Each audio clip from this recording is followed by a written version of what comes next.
Assalamualaikum warahmatullahi wabarakatuh. Perkenalkan, saya Najma Fadia Raihana dengan NIM akhir 107. Pada kesempatan kali ini, saya akan membahas mengenai SQFFQ method, yaitu hasil praktikum dengan menggunakan metode SQFFQ. Ini merupakan pendahuluan, rumusan masalah, tujuan, dan juga manfaatnya. Nah, pada praktikum menggunakan metode SQFFQ ini, kami menggunakan instrumen SQFFQ dengan 6 kategori item makanan dan minuman dengan total 49 item. Kemudian wawancara dilakukan pada tanggal 9 September dengan durasi total kurang lebih 30 menit 28 detik. Kemudian untuk subjeknya atau sampelnya yaitu individu berpasangan dan juga kelompok yang berisi 17 orang, terdiri dari 15 orang responden wanita, perempuan, dan juga 2 orang responden laki-laki. Nah, kemudian dari hasil prosedur wawancara dari menggunakan kuesioner SQFFQ tadi, untuk data individu didapatkan berikut merupakan hasil report dari kuesioner SQFFQ responden individu. Mulai dari sumber karbohidrat, kemudian ada snack manis, kemudian minuman kemasan, kemudian juga buah segar, hingga additional. Kemudian di dalam kuesionernya itu terdapat ukuran porsi, dari item makanannya dulu, item makanannya, kemudian ada ukuran porsi, kemudian ada frekuensi konsumsinya. Nah, dari hasil kuesioner SQFFQ tadi kemudian dihitung di asupan gizinya, yaitu zat gizi makro dan mikronya. Untuk zat gizi makro yang dihitung adalah energi, kemudian protein, lemak, dan juga karbohidrat. Sedangkan untuk mikronya yaitu dihitung gula dan juga garamnya. Nah, dari total 49 item makanan dan minuman, responden HM ini mengonsumsi 31 jenis item makanan dan minuman dengan total asupan baik itu zat gizi makro maupun zat gizi mikronya sebagai berikut yang dapat dilihat pada tabel paling bawah kolom berwarna hijau. Nah, kemudian dari hasil tersebut diinterpretasikan dan dibandingkan dengan standar. Acuan yang digunakan adalah menggunakan AMDR dan juga angka kecukupan gizi untuk perempuan usia 19 hingga 29 tahun. Nah, jika dilihat interpretasinya berdasarkan rentang AMDR, untuk kebutuhan energi per harinya itu harusnya 2.250 kilokalori, namun responden HM hanya 986,21 kilokalori.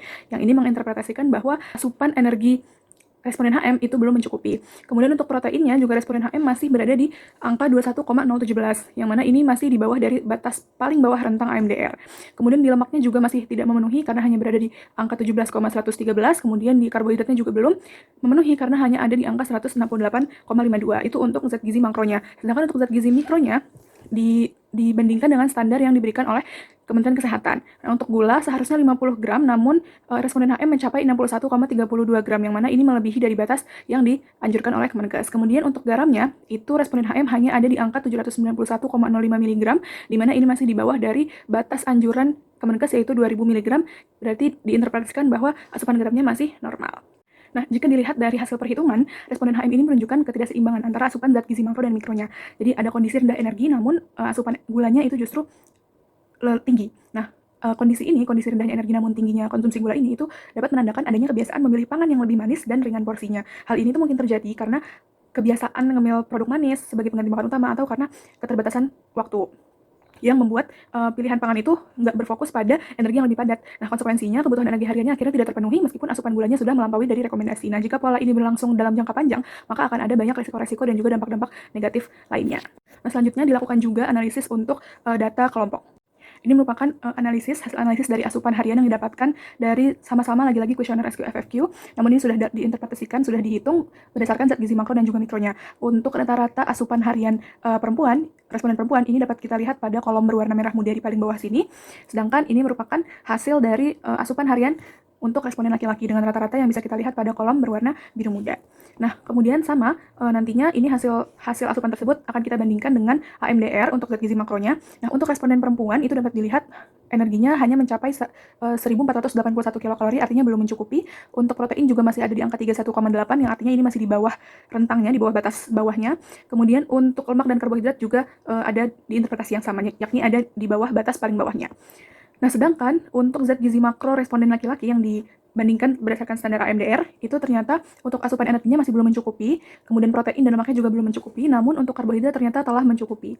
Nah, kemudian untuk zat gizi mikronya, untuk responden perempuan, itu ternyata untuk asupan gulanya melebihi, yaitu ada di angka 86,1 gram. Sedangkan untuk di garamnya masih di batas normal karena masih ada di angka 541,3. Nah, sedangkan untuk zat gizi mikro yang untuk responden laki-laki itu juga sama, untuk asupan gulanya itu melebihi karena mencapai angka 80, namun garamnya masih ada di angka normal karena masih mencapai angka 762. Nah, pada data kelompok, itu rata-rata asupan energi dan juga zat gizi makronya itu masih berada di bawah kebutuhan, tetapi asupan gulanya itu secara konsisten lagi-lagi lebih tinggi dari rekomendasinya. Nah, hal ini menggambarkan pola yang seragam di kalangan responden, yaitu kecenderungan lebih banyak mengonsumsi mungkin minuman manis atau snack atau tambahan-tambahan gula, sementara porsi makan utamanya relatif terbatas. Nah, menariknya pola ini itu lebih jelas pada responden perempuan yang asupan energinya lebih rendah dibanding responden laki-laki, tetapi konsumsi gulanya justru tetap tinggi. Nah, temuan ini mengindikasikan bahwa adanya pergeseran pola konsumsi dari makanan pokok ke kudapan manis yang praktis, sehingga kualitas gizinya secara keseluruhan menjadi kurang optimal. Nah, hal ini itu juga memperlihatkan bahwa pada kelompok responden, perbedaan jenis kelamin itu nggak sepenuhnya menentukan variasi konsumsi, melainkan lebih pada kebiasaan umum yang seragam karena faktor lingkungan mungkin atau faktor gaya hidup. Sehingga dapat disimpulkan bahwa metode SQ-FFQ ini ternyata efektif digunakan untuk menganalisis pola konsumsi pangan, namun hasilnya masih menunjukkan bahwa pola konsumsi yang terbentuk masih belum seimbang karena rendahnya asupan zat gizi makro disertai dengan kelebihan asupan gula. Nah, kemudian untuk sarannya, yakni diperlukan upaya yang lebih spesifik untuk menyeimbangkan pola konsumsi responden. Jadi salah satu langkahnya adalah untuk tetap mengonsumsi variasi makanan, namun menyeimbangkan keseimbangan zat gizinya, baik itu zat gizi makro maupun zat gizi mikro, sehingga yang didapatkan oleh responden itu seimbang. Baik, itu saja mungkin yang dapat saya sampaikan. Kurang lebihnya mohon maaf, saya ucapkan terima kasih. Wassalamualaikum warahmatullahi wabarakatuh.